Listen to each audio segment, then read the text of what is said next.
Hello students, welcome to Saraswati maths academy. इस वीडियो में हम समझेंगे कि रूट टू को इर्रेशनल कैसे बताएं। We are going to prove that root two is irrational, right.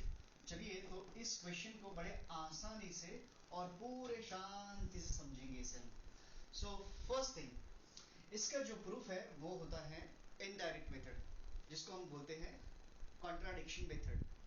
पहला काम, कॉन्ट्रडिक्शन मेथड मतलब जो भी प्रूव करना है उसका अपोजिट सही मान के चलेंगे।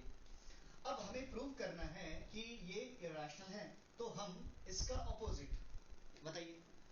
हम ये मान के चलेंगे कि इर्रेशनल नहीं है, और अगर इर्रेशनल नहीं है तो ऑब्वियसली क्या बनेगा, ये रैशनल बनेगा। तो चलिए इसके सॉल्यूशन को हम स्टार्ट करते हैं। Let's begin with the solution.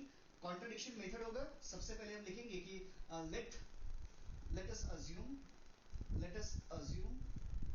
us assume that root 2 is rational। पहली बात तो ये होगी कि रूट 2 को हमने रैशनल मान लिया।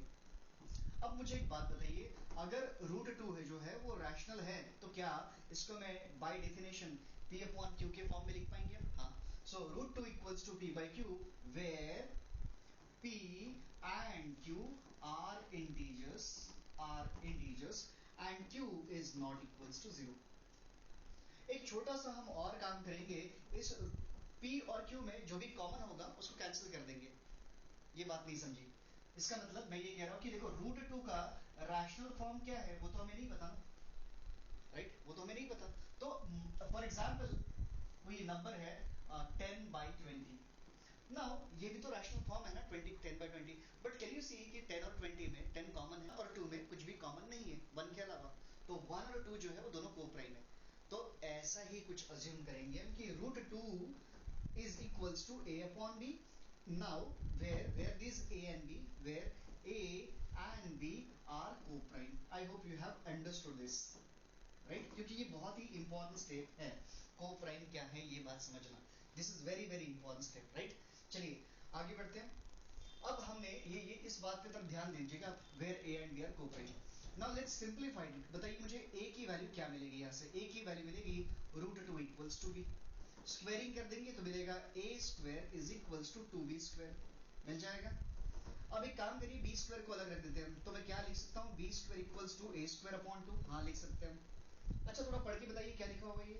हम ये कह रहे हैं कि जब 2 a स्क्वायर को डिवाइड करता है तो आंसर आता है b स्क्वायर। तो आप ये कह रहे हैं कि 2 a स्क्वायर को पूरी तरह से डिवाइड कर रहा है। ऐसा क्यों कहा मैंने? क्योंकि b जो है वो तो इंटीजर है ना। अब जब उसका स्क्वायर करेंगे तब भी तो इंटीजर ही आएगा। इसका मतलब जब आप डिवाइड कर रहे हैं तब इंटीजर आ रहा है, ऑब्वियसली इसका मतलब 2 divides a square, therefore 2 divides a square. और हमने एक थ्योरम पढ़ा हुआ है, कौन सा वाला थ्योरम? टेक्स्ट बुक में दिया हुआ है। वो ये कहता है कि जब कोई प्राइम नंबर किसी इंटीजर के स्क्वायर को डिवाइड करता है तो वो नंबर उस इंटीजर को भी डिवाइड करेगा, राइट। चलो, तो हम इक्वेशन नंबर 2 पे पहुंच गए हैं, और इक्वेशन 2 में मैंने कहा कि a को डिवाइड करने वाला एक और आगे है। कौन है वो? 2। यहां हमने कहा था a और b को डिवाइड करने वाला सिर्फ और सिर्फ 1 है, लेकिन अभी हमने यहां बोल दिया कि a को डिवाइड करने वाला 2 भी है, राइट। चलो आगे बढ़ते हैं। नाउ बताइए क्या लिखा हुआ है? 2 डिवाइड्स a। 2 डिवाइड कर रहा है a को, इसका मतलब a तो बड़ा होगा ना। इसका मतलब 2 को किसी नंबर से मल्टीप्लाई करेंगे तो a आ जाएगा। अब जब जो हमने लिखा हुआ है उसमें a आ चुका है, b आ चुका है, चलिए कोई और नया वेरिएबल कांस्टेंट मानते c, ठीक है। So now we are writing a is equals to 2c। Squaring कर लेंगे तो a square will be equals to 4c square. कोई दिक्कत इसमें नहीं। ध्यान दीजिए, अब ये जो हमने कंडीशन लाई है कि 2 डिवाइड कर रहा है a को, हम चाहते हैं कि सिमिलर कंडीशन हो b के लिए भी बाय। तो एक काम करता हूं, ये वाला जो इक्वेशन ना a square equals to 2b square, वहां इस a स्क्वायर को रिप्लेस करता हूं मैं 4c स्क्वायर से। तो बताइए इस a स्क्वायर की जगह इसी इक्वेशन से क्या मिलेगा मुझे? 4c square is equals to 2b square, right. चलो थोड़ा और सिंप्लीफाई कर देते हैं इसके। ये 2 इस 4 को कैंसिल करेगा और मुझे मिलेगा 2c square equals to b square, right. अब आप थोड़ा सोच ही रहे होंगे, अच्छा हमने यहाँ b square equals to a square by 2 लिखा था, तो वैसे ही अब यहाँ मुझे c square will be equals to b square by 2। अब फिर से पढ़िए आप, यहाँ मैंने कहा था 2 a स्क्वायर को डिवाइड कर रहा है, तो यहाँ क्या होगा मुझे बताइए, यहाँ हम लिखेंगे 2 डिवाइड्स b स्क्वायर। फिर से आपको थ्योरम याद आएगा, अच्छा तो जब कोई प्राइम नंबर इंटीजर के स्क्वायर को डिवाइड करता है, इसका मतलब 2 जो है वो b को भी डिवाइड करता है, और इसे मैं दे रहा हूँ इक्वेशन नंबर 3।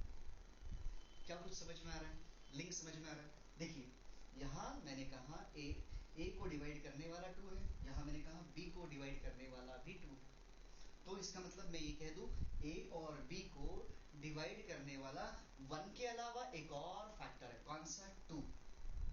लेकिन 2 और 3 तो हमें कॉन्ट्रडिक्शन दे रहे हैं, क्योंकि a और b तो कोप्राइम थे, इसका मतलब दोनों को डिवाइड करने वाला कोई था ही नहीं 1 के अलावा। लेकिन 2 और 3 बोल रहे हैं कि नहीं, a और b को 1 के अलावा डिवाइड करने वाला एक और नंबर है, कौन सा? 2। तो ये कॉन्ट्रडिक्शन हो गया, तो इसी को लिख लेंगे, इसी को लिख लेंगे हम therefore from 2 and 3, what are we getting from 2 and 3? That a and b are not co-prime, a and b are not co-prime। ये अब बताइए, isn't it a contradiction? हाँ, which is a contradiction, which is a contradiction। किस चीज को contradiction? Which is contradiction to equation 1। ये हमने जो 1 लिखा हुआ है कॉन्ट्रडिक्शन है। कॉन्ट्रडिक्शन का मतलब क्या हो गया, हम गलत जगह पहुंच गए। अब गलत जगह क्यों पहुंचे? क्योंकि हमने जो अज्यूम किया था वही गलत था, राइट? तो अब हम लिखेंगे hence our assumption is wrong, therefore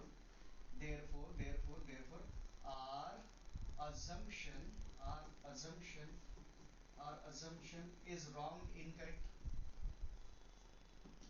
अब assumption wrong हो गया, तो assumption लिया था कि हमने ये rational है, तो rational नहीं है।